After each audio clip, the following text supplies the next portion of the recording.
안녕하세요. 저는 26 직장인 여성이에요. 오늘 우리 집 이야기 해보려고요. 저에게는 새엄마와 오빠 하나가 있어요. 저보다 3살 많은데 저희는 재혼가정, 이복 남매입니다. 보통 생각하기로는 제가 새엄마 자식일 것 같지만 사실은 오빠가 새엄마 자식이에요. 새엄마 재혼하며 같이 들어왔지요. 아빠는 어린 저 때문에 오빠 딸린 새엄마랑 재혼하셨어요. 친엄마는 아빠와 사별하셨다고 들었어요. 저 낳으시고 몸이 안 좋으셨고 저 2살 되는 무렵에 돌아가셨다고 들었어요. 아빠는 배움도 짧고 머리가 그다지 좋지 않은 분이시고 어디에서 새엄마를 만났는지 모르겠지만 그저 어린 저 때문에 집에 들이신 것 같아요. 어릴 적부터 새엄마는 이중적이었어요. 아빠 앞에서와 뒤에서가 달랐지요. 새엄마는 저보고 재수 없대요. 제가 엄마를 죽인 거래요. 재수없는 저를 맡아 키우게 돼서 기분 나쁘대요. 자기도 저 때문에 죽을 것 같다네요. 아빠는 제법 솜씨가 소문이 나셔서 전국을 돌아다니는 편이셔요. 덕분에 어릴 적엔 저 군 식구들, 새엄마와 새오빠 피 한 방울 섞이지 않은 입만 가지고 들어온 저 사람들과 살았어요. 아빠를 원망하는 마음이 있었지만 어디 저 구박하라고 데리고 왔겠어요? 사실대로 말하면 달라질 것 있을까? 어린 마음에도 그런 생각 들어서 혼자 감당했고요. 여상 졸업하자마자 바로 직장 핑계로 독립해서 나왔어요. 성적은 제가 훨씬 좋았지만 저 지방에 있다는 대학에 오빠가 다니고 있었기 때문에 등록금 문제로 대학생활은 꿈도 안 꿨어요. 여자는 굳이 대학 다닐 필요 없다고 새엄마는 그렇게 주장하더군요. 시집만 잘 가면 된대요, 자기처럼. 남자는 일단 똥밭에 굴러도 꼴통 대학이라도 졸업장이 있어야 하는 거라고. 여자는 여상 나와 실속 있게 돈 벌다가 시집 가는 게 최고래요. 어린 저 잘 키워준다는 핑계로 들어온 저들은 저를 방치하고 아빠 돈으로 먹고 살았습니다. 저는 여상 졸업할 무렵 아빠 돌아가시고 독립한 이후로 저 두 모자랑 소식 끊었어요. 나는 고아다 하고요. 그게 마음 편하더라고요. 내가 벌어먹고 살고 배움에 대한 아쉬움은 있어서 언제가 되건 공부하려고요. 잊고 살던 5, 6년 마음은 편했습니다. 그런데 얼마 전에 새엄마가 갑작스럽게 연락을 했어요. 오빠 결혼한대요. 기가 막히게도 저에게 돈 보태래요. 쟤한테 동생이며 형제가 또 있냐면서요. 새엄마 변죽은 참 알아줘야 해요. 무쇠심장. 찔러도 피 한 방울 안 나올 양심에 목구멍이 포동청이라는 일념 하나로 어린 제 손에 들린 과자도 빼앗아 아들 먹이던 여자였으니 오죽해요. 독립한 이후로 소식 끊긴 게 6년인데 돈 보태라며 전화할 정신은 있나 봅니다. 제보는 어떻게 알았는지 대단한 여자예요. 새언니 될 여자고 괜찮은 집 여자래요. 그래서 아주 정성을 기울여야 된다나요? 나중에 오빠 더 벌 수도 있으니 성의 표시 하랍니다. 얼마나 대단한 집 여자인지 궁금하기도 하고 그래서. 그래요. 돈 보태야겠죠. 이번에 5년 부음 적금 해약했는데 잘 됐네요. 저 결혼할 때 저도 받으면 되죠 뭐. 상견례장에 저도 참석하는 거죠? 초대해주세요. 저도 안 가면 이상하게 볼 수 있잖아요. 5년 부은 적금이란 말에 전화기 너머로 아이고 올해도 부었네 하며 반색하는 새엄마를 돈으로 살살 꼬셨죠. 그날 밤 그냥 넘어가려 했는데 미친 듯이 억울해서 어릴 적 기억이 생각이 나더라고요. 학생 때 담배 피고 불량스러웠던 아빠랑 맞짱 뜨던 오빠란 거. 20대 끝자락 카드로 카드 펑펑 써도 잔소리 한마디 없이 아빠 피 빨아먹는 연놈들. 나 독립했는 6년 동안 연락 한마디 없다가 결혼하니 보태라?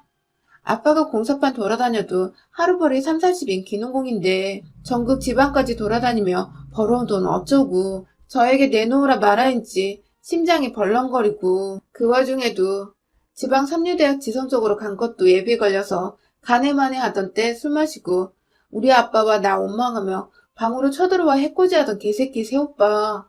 그거 보면서도 지 아들 말린다며 무조건 잘못했다고 하라던 개씨바 새엄마년. 네가 못하니 오빠가 이러는 것 아니냐면서 내 탓만 하던 개같은 영과 놈. 억울하면 네 뒤졌다는 애미에게 하소연하라고. 저것들 반대로 인문계 못 놓고 여성의 원수 접수한 나에게 발길질하던 개놈. 밤에 자고 있는데 풀린 눈으로 쳐들어와 물끄러미 내려다보던 눈빛에 겁이 더럭 나서 그 옷차림 그대로 집 밖으로 뛰쳐나가 골목 주차된 차에 기대서 잤던 게 한두 번이 아니었던 중학생 시절.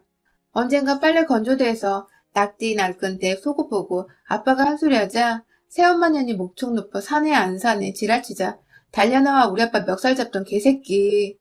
아빠가 이래서 성씨 다른 남의 새끼 들이는 게 아닌가 보다 허탈하게 주저앉아 하던 말에 말로만 미안하다 죄송했다.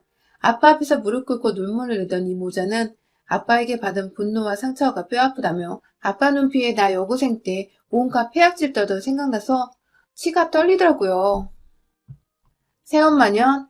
아들한테 당한 거 찍소리 못하고 참아내다가 그거 다 모아서 나에게 풀었죠. 아들이 누구 쥐업했다. 담배 피다 걸렸다. 학교에서 전화 받으면 저 그날 잠 못 잤습니다. 온갖 욕에 저주의 말을 퍼부어댔고 밤새도록 소주병 나부려대며 오빠란 새끼 들어올 때까지 그 지랄했어요. 교통사고 나서 뒤져버렸으면 병신 같은 새끼 집 마누라 따라가지. 돈 번다고 전국팔도 누벼도 대단하게 버는 것도 아니더구만. 남들은 건물에서 따박따박 세받아서 우아하게 살더구만. 먼지 구덩이 옷 한 뭉텅이 싸우고 그 정도면 벌이가 몇천 정도 돼야지. 꼴랑 몇백 벌이밖에 못하는 새끼. 그렇게 멍 굴리고 1,000만 원도 못 벌어 등신 같은 게. 그러게 남자는 공부하고 대학 가야 하는 거야. 내 아들은 네 애비같이 안 만들 거야. 쌍놈의 집안 것들. 니년도 내가 목 졸라 안 죽이고 이 나이까지 키워낸 거 감사히 여겨 쌍년아. 내가 모질지 못해서 이러고 살지. 독한 년 만났으면 넌 진작에 죽었어 알아? 뭐 도망갈래도 챙겨 가져갈 게 있어야 팔 잡히지. 그나마 그 인간이 목돈 쥐어주는 맛에 산다 내가. 아빠 한 달에 2번 정도 오시는데 바로 내려가시고 오자마자 봉투 딱 쥐어주면 세상 자상한 아내인 척 늘 아빠 앞에선 지혜야 지혜야 요사 떨고 오빠란 새끼도 지 엄마랑 똑같이 밥상 앞에서 아빠 보란 듯 고기 반찬 제 앞에 밀어놓는 이중인격 개새끼였어요. 아빠는 그거 보고 혼자 감동했고요. 저 독립하기 바로 전 아빠는 갑작스러운 사고로 돌아가셨어요. 일하다 가신 건 아니고 일 끝나고 인부 아저씨들이랑 술 한잔 딱 하시고 주무셨다는데 다음날 아침 못 일어난 채로 객사하셨죠. 객사나 집에서 돌아가시나 달라질 것은 없어서 전 별로 충격받지 않았어요. 아저씨들 말로는 아빠 지병이 있어서 안 그래도 간당간당 했다는데 치료 안 받고 버티며 돈 버셨다고 하더라고요. 자기는 어차피 끝났다고요. 이제 우리 지혜 미성년지나 성인 되면 집 나와 독립해도 되니 뭐라도 마련해줘야 한다고 따로 모으셨대요. 아빠랑 파트너로 같이 일 다니는 아저씨가 장례식 끝나고 저 불러내서 제 이름으로 낸 통장 주시더라고요. 이건 아빠가 제 몫으로 따로 모으신 거라고요. 회사에서 들어둔 보험금도 받으셨는데 치료도 뭣도 안 하시고 그 돈까지 다 이 통장에 넣으셨대요. 장돌뱅이처럼 계집애 끌고 공사장마다 돌아다닐 수도 없고 친가 쪽에 맡길 수도 없고 애타셨다고. 아빠가 나름대로 저 어릴 적엔 어린 대로 커서는 큰 대로 여자애라 어디다 맡겨야 할지 제 문제로 고민 많으셨다고 해요. 저도 이제와 아빠께 저들 보자 저지랄치던 거 폐악질 씹으렸던 거 알았냐 몰랐냐 따져묻고 싶지 않았고요. 그저 저 준비되었을 때까지 그 몸으로 버티신 거 그리고 저 그나마 여상이랍시고 졸업할 때까지 버티다가 돌아가셔준 거 그거 하나만은 진심으로 감사해요. 그렇게 6년 동안 각자 인생 살았던 철저한 남이자 원수 같은 것들이 돈 달랍니다. 아빠랑 살던 집, 아빠가 벌어온 돈 다 저것들이 가졌는데 결혼한다고 돈 보태라니. 구박 아닌 구박하던 저에게 이제와 가족 운운하는 모습에 기가 차더군요. 신부감이 누구인지 괜찮은 집안? 잘 되길 빌어줘야 하나요, 제가요? 저 그렇게 착한 년 아니에요. 저도 콩콩을 얻어먹을 수 있다고요? 아, 나 똥입니다. 퍽이나 저까지 콩콩을 떨어지겠어요? 아주 이 사람들은 몇십 년 동안 빨아먹던 빨대, 이제 아빠에서 괜찮은 집안이라는 저 모르는 여자에게 새로 꽂을 계획인가 봅니다. 살살 누구인지는 알아봐야겠어요. 5년 동안 부었던 적금해야 그 소리 때문인지 다음날 전화하니까 아주 살살 녹아요. 웬일이래? 지혜 너도 외로웠지? 이제 너도 결혼할 때가 다 됐잖아. 이 기회에 오며 가며 왕래하고 식구 하나 없는 것보다 나으니까 서로 돕자. 근데 적금 얼마나 되나? 5년 모았으면 꽤 되겠네. 아이고 장해. 하여간 지혜 너는 어릴 때부터 딱 부러졌다니까. 내가 예뻐했던 거 기억하는지 몰라. 얼마나 예뻐했는데 속으로. 맞아요. 저도 결혼할 때가 다 돼서 혼자서 덜렁 비는 것보다 새엄마 한 분이라도 앉아있는 게 좋겠죠. 신부감은 뭐 하는 집인데 그렇게 쩔쩔매세요? 기죽지 마세요. 잘나봤자지. 돈 많대요? 그러게 별건 없는데 그 집에서 장사를 오래 했어. 설렁탕집 40년째래. 소문이 제법 나서 전국 팔도에서 먹으러 온다는데 비 잘 맞춰서 네 오빠가 가게 물려받으면 너한테도 콩콩을 안 떨어지겠냐? 이참에 오며 가며 마음 풀고 왕래하자. 얼마나 보태줄 수 있는 지혜야. 대출 받을래도 뭐 가진 게 있어야 받지. 혹시 오거리 설렁탕집이요? 거기 유명하잖아요. 아, 그 집 언니구나. 거기 가게 노숙자들한테도 인심 좋다고 소문 많이 났는데 그 집이구나. 적금은 얼마 안 될 거예요. 제 벌이에서 모아봤자 주고. 기대하지 마세요. 지혜 너는 그래도 직장인이라 대출받기 쉽잖아. 모자라면 대출이라도 해줘. 하나밖에 없는 오빠잖아. 김칫국 사발로 퍼마시고 있는 새엄마년 말에 대답 않고 뚝 끊어버렸습니다. 대출 이야기에 저절로 나오는 욕지거리, 나를 예뻐했다는 독하고 모진 이 미친 할망구, 두 번만 예뻐했으면 아주 날 갈아 마셨겠구나. 아마 우리 지역에서 그 설렁탕집 모르는 사람 없을 겁니다. 지역 유지라면 유지인 그 집안에 저 오빠 새끼가 사이로 들어간다고요? 평소에도 돈 없고 행색 초라한 사람들에게 봉사하기로 유명한 집이요. 보육원, 노인정, 음식 봉사 다니는 걸로 유명한 집이에요. 어쩌다 저 인간들과 엮였을까요? 다른 마음은 아니고 설렁탕 먹으러 갔습니다. 겨울이라 뜨끈한 국물이 땡겨서요. 정갈한 상차림, 혼자 왔어도 눈치도 안 주더군요.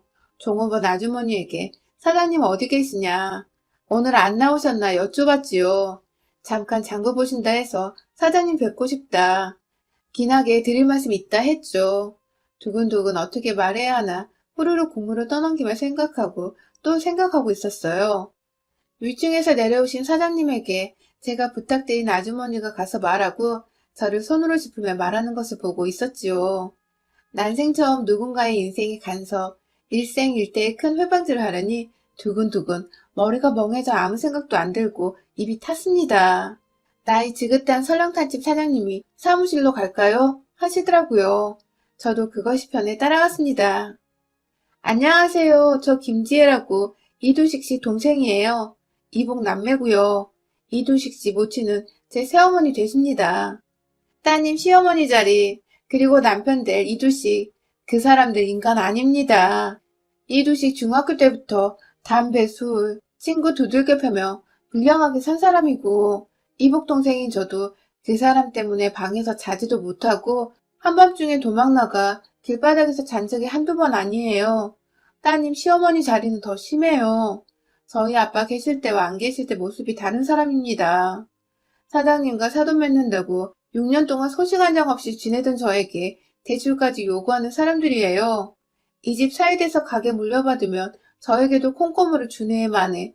벌써 김칫국 한 사발인데요. 그 사람들 사장님이 하시는 봉사 흉내도 안 낼 겁니다. 지금 사고 거는 거 가스비 청구서 공개하실 정도로 정직하게 운영하고 계신 거 아는데요. 저 인간 가게 관여하는 순간 이 가게 명성 망합니다. 아가씨 말 당황스럽네요. 두식이 그 사람 여동생은 시집가서 이민 갔다고 들었고 아버님은 경찰관으로 범인 잡다가 돌아가신 걸로 알고 있어요. 일생을 국가를 위해 희생하다 돌아가셨다고 우리 딸에게 그렇게 들었는데요. 시어머니 되시는 분도 고아원 재활용 봉사 다니면서 인생을 선하게 사셨다고 하시던데요. 돈이 있고 없고 저희는 중요하게 생각하는 사람들이 아니라 없는 것은 문제가 안 됐습니다. 아가씨가 동생 맞긴 합니까? 사돈들 집에 찾아와 이렇게 안 좋은 이야기를 하시는 이유가 무언지 도통 모르겠어요. 저희 아버지는 경찰관 아니고 공사장 인부셨어요. 사위될 이두식 씨 친아버지는 직업 없이 도박장에서 칼 맞아 돌아가신 걸로 알고 있고요. 당황스러우신 거 알아요. 하지만 저는 오히려 제가 찾아와 이 말씀을 올리기 잘했다 생각이 드네요. 그 사람들이 아빠가 경찰관이었고 범인 잡다 죽었다고 해요? 고아원 재활봉사요? 제가 재수없는 년이라서 친모 돌아가신 거라는 소리를 3살 아이에게 하는 사람들이에요. 이두식 저 인간은요, 우리 아빠 멱살 잡던 인간이고요. 제가 진짜 시집가 이민 갔다 온 이복동생인지 아니면 철저한 암인지 상견례나 확인해보세요. 안 그래도 대출받을 거 없다며 저에게 돈 달라고 들러붙었거든요. 제가 상견례 저도 나가면 생각해보겠다고 말한 참이고요. 아마 따님분께 저에 대한 이야기 슬슬 바꿔서 얘기할 겁니다. 그날 뵐게요. 생각해보세요. 저는 지난 세월 오빠란 사람이 개과천선이라도 한 줄 알았습니다. 이런 집안과 연맺은 것은 보통 운이 아니라서요. 이제 사람 됐나 싶은 마음에 인생 처음으로 장문의 문자를 넣었습니다. 지난날 새엄마와 갑자기 생긴 오빠 너란 존재들에게 상처받은 내 상처. 내 친엄마 죽은 걸로 다른 사람도 아닌 새어머니란 사람에게 받은 학대와 멸시, 저주. 죽은 우리 아빠에겐 나 잘 키워준 마 들어와 이중적인 행태를 보인 거다며 오빠 너가 사고 칠 때마다 나에게 화풀이하던 이야기, 그리고 아빠가 나 여중생 때 걸레가 된 팬티 보고 새엄마에게 뭐라 했을 때 다짜고짜 우리 아빠 멱살 잡아채던 이야기, 더구나 가끔씩 술 마시고 내 방에 들어와 쳐다보던 이야기를 하며 이제 좋은 혼처 생겼다는 이야기 새어머니에게 듣고 생각해보니 내 마음 갈피 못 잡겠다고 구구절절 장문의 문자를 넣었어요. 그랬더니 온 답장. 그래서? 그러더니 바로 전화를 하더군요. 받았습니다. 이 씨발년이 그래서 뭐 어쩌라고. 네 애미 뒤져, 네 애비 뒤져. 고아년이 주제에 서러운 거 뭐 어쩐다고 씨발. 구질구질하게. 내가 네 애미 죽였냐, 네 애비를 죽이기를 했냐, 씨악년이. 재수없게 어쩌라고. 진작에 따먹어버렸어야 되는데 엄마가 건드리지 말라고 해서 살려줬더니 이거 뜨거운 맛을 못 봐서 이질하라지? 어? 너 적금 탄다며. 좋은 말 할 때 뱉어. 나중에 2배로 갚을 테니까 알았어? 이 결혼에 초치면 죽여버릴 줄 알아? 대답 안 해? 사람이 쉽게 변하나요? 전화 받는 동안 손이 덜덜덜 떨리고 정말로 이놈. 제 예상대로 몹쓸 짓 하려 했다는 거 당사자에게 들으니 기가 막혔어요. 우리 아빠 집에서 우리 아빠 돈으로 먹고 살면서 이직거리 하는 거 어쩌면 아빠가 애감해서 돈 달라 지랄치는 거 악다구니 받아내면서 뒤로 돈 모으셨나 싶고 저 여중 여고 시절 못 모르고 가출이나 독립이라도 했다가 밖에서 저 인간 마주치기라도 했다면 바로 팔아먹어도 팔아난 게 유인이란 생각이 들더라고요. 최소 아빠 집에 있어서 아빠 눈치 보여 건드리지 못했던 건가 봅니다. 우리 아빠를 순직 경찰관이라고 숨긴 저들. 부끄러워서도 있고 멋져 보이려고 그랬을 수도 있겠죠. 웃깁니다. 오빠란 자 친부는 도박하다가 하우스에서 판돈 시비로 싸우다 칼에 맞아 죽은 거 지역 신문에 났는데 어차피 저는 김씨고 저 사람은 이씨죠. 아비도 어미도 달라요. 보시는 분은 뭐 노동자나 도박꾼이나 거기서 거긴 삼류 인생이라고 하실지는 몰라도 전혀 다릅니다. 우리 아빠는 땀 먹고 살았고 저들은 피 먹고 살았죠. 어릴 적부터 저들에게 당한 것이 있어서 아직까지도 저들은 저에게 호랑이보다 귀신보다 무서운 존재인데요. 생각만 해도 목소리만 들어도 숨이 안 쉬어질 정도지만 저도 이 기회 잡을랍니다. 놈과 저 놓친 내가 행복해지는 거에 태클 걸 겁니다. 다음날 심으로 기죽은 목소리로 적금 탄 돈 주면 진짜로 저도 콩콩을 얻어먹을 수 있죠? 저 결혼할 때 가족으로 와주시기는 할 거죠? 등신처럼 빌빌거리며 물으니 그럼 지혜야 우리 가족이잖니. 우리도 피부치 하나 없고 너도 그렇고 이제라도 마음 맞춰 살자.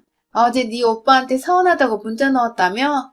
너 어릴 적에 나도 제정신이 아니었어. 지혜 너도 부친성 있는 성격도 아니고 네 오빠 사고쳐 대고 내가 어디 너 미워서 때렸니? 잘 되라고 그런 거지. 그래 너 잘 됐잖니. 여상 졸업하고도 회사 잘 다니고 적금도 6년 넘게 붓고 나보다 낫다 네가. 너 신용도도 좋지? 일단 상견례 같이 하고 차근차근 말하자 응? 여동생 하나 있는 거 오빠 결혼한다고 날라왔다고 저쪽도 그렇게 알고 있어. 이쁘게 하고 나와? 제일로 좋은 옷 입고. 나오라면 나가드려야죠. 바라던 대로 상견례 날 설렁탕 먹던 그날 그 복장 그대로 깔끔하게 차려입고 나갔습니다. 양복을 차려입어서 건실해 보이지만 속내를 아는 제 눈엔 그저 나이트클럽 삐끼 같은 오빠란 인간이 착한 청년인 척 가식을 떨며 저를 맞이했고 어색하게 지혜니? 어머, 이젠 아가씨가 다 됐네 하던데 우리 마지막 보았을 때도 아가씨였는데 참 별소리를 다 한다 싶었습니다. 아빠 장례식장에서 낮에는 슬픈 척 오열하던 유족이었지만 저녁에는 몇몇 조문객하고 화투치며 낫다고 좋아하던 놈년들이었지요. 1시간 후에 신분에 올 거라며 미리 오라고 했다고. 캥기는 게 많은지 이런저런 주문도 많고요. 본의 아니게 저 집에서는 아빠 순직 경찰관으로 알고 있으니 너도 그렇게 알으라고. 공사판 노동자보다야 순직 경찰이 누가 봐도 낫지 않냐며 주절주절 변명하면서 사실은 아가씨도 사정 다 아는데 결혼 반대할까봐 아가씨가 그러자고 했다는데 퍽이나 그랬겠습니다. 속아주는 척하며 예예 하고 다소곳이 듣고 있으니 호텔 입구로 까만 차가 들어서자 온다 온다 내려 내려 분주하게 소란 떨면서 제 등을 쿡쿡 찔러 밀어대며 웃어 살갑게 인사해 문 열어드려 인사 90도로 하고 예의 있게 너는 맨 뒤에 따라와 갖은 주문을 다 하는데 저 여자 말대로 제가 얼른 내려 그 검은 차 옆에 서자 곧 새엄마라는 여자와 오빠 새끼가 옆으로 따라붙었는데 차문은 열릴 기색이었고 저는 사장님이 충분히 고민하시라고 그리고 혹시 제 얼굴 못 알아볼까 고개 빳빳이 들고 썬팅되어 보이지 않는 유리창을 계속 응시하고 있었습니다. 호텔 도우맨이 차문을 열어드리려고 하는데 안에서 잠겼는지 문이 열리지 않아 당황하는 기색이었는데 옆에서 새엄마 년이 제 옆구리를 쿡쿡 찌르면서 네가 문 열어보라고 성하고 제가 버티고 있자 새엄마 년이 제 등을 쿡 하고 밀었는데 일부러 앞으로 확 밀리게 오버하면서 앞으로 튕겨 나가버렸습니다. 눈치 보던 새엄마가 초조한지 아니 왜 안 내리셔? 하면 차문에 손을 대자 차는 앞으로 전진 그 상태로 호텔 밖으로 나가버렸습니다. 야, 저 차 맞아? 맞는데 왜 그냥 가지? 에이씨. 두모자 난리 지랄치며 확실해? 번호판 저거 맞아? 왜 이러지? 너 뭐 실수했어? 지들끼리 소리 높여 지랄치고 오빠란 새끼는 씩씩거리면서 급히 전화하는 눈치였는데 여자친구가 전화 안 받는다면서 분명 걔네 아빠 차 맞는데 하며 가보자고. 급히 우리도 뒤따라 설렁탕 집으로 출동했는데 남자 매니저가 나와서 이상출 씨 아시냐고 물어보시랍니다 하자 그 소리에 새엄마녀는 다리에 힘이 풀려 주저앉고 오빠란 새끼는 아우 씨바 육두문자를 내뱉으며 인연집에서 알았나봐. 에이 쌍 하면서 폭주하더라고요. 두모자 반응으로 보아 도박장에서 칼 맞아 죽었다는 놈이 애비인 것 같더라고요. 역시 이 어르신 제 말을 혹시나 싶어 뒷조사 해보신 모양입니다. 거기에다 상견례 날 나타난 저를 보시고 확신하셨겠지요. 짐승 같은 것들. 우리 아빠를 창피해하며 순직 경찰이라며 속이더니 잘 됐습니다. 걔보다도 못한 것들. 오며 가며 이 집 많이 들락거려 다 알 텐데 오빠 놈도 끝난 것을 예감한 건지 점잖은 척 연기 더 이상 안 하더군요. 손님들 드시는 홀에서 아랑곳하고 행패 부리고 나오라고 해. 돈 없냐니 지랄치고 손님상 그릇 집어던지다 영업방에 신고받고 출동한 경찰에게 끌려갔습니다. 저는 어리버리 지혜야 하며 경찰에게 끌려나가던 새엄마년이 제 손 붙들고 늘어지는 바람에 휩쓸릴 뻔한 거 남자 매니저님이 저를 탁 낚아채서 뒤에 숨겨주시는 바람에 안 끌려갔어요. 명함 주시고 제 연락처도 따로 물으시더니 사장님께서 잠잠해지면 연락하실 거라고 고맙다는 말씀 전해달라고 하셨대요. 저 그날 바로 집으로 온 이후로 이 모자 스팸 처리하고 모르는 번호는 아예 안 받고 있습니다. 소문으로는 저 두 모자 여자분 집 찾아가 또 난동을 부린 모양인데 저번 영업방에 신고까지 업어서 가택 침입죄로 고소했다고 하더라고요. 오빠 새끼는 여자분 방까지 쳐들어가서 매달렸다고 하던데 그 소리 듣자마자 따먹네 어쩌네 했던 놈말이 생각나 소름 돋았습니다. 여자분 집에 가진 것 많아 정성 들인 모양인데 그 있는 사람들이 적으로 돌아설 때 천한 자기들이 당할 죗값은 계산에 없었나 봐요. 소문으로는 그 집 전담 변호인단이 유명 로펌이라는데 알아서들 하겠죠. 저는 곳이나 보고 떡이나 먹으려고요. 저는 아직도 상처가 남았는지 꿈에서도 이 사람들 보이면 도망다니고 욕 한 번을 제대로 못해줬는데 이 사람들 당하는 거 보고 한풀이 할 거예요. 둘 다 징역까지 가능한 죄라는데 설렁탕집 사장님이 완전 단호하셔서 기대가 은근 돼요. 여러분의 생각은 댓글로 남겨주세요. 오늘도 시청해주셔서 정말 감사합니다.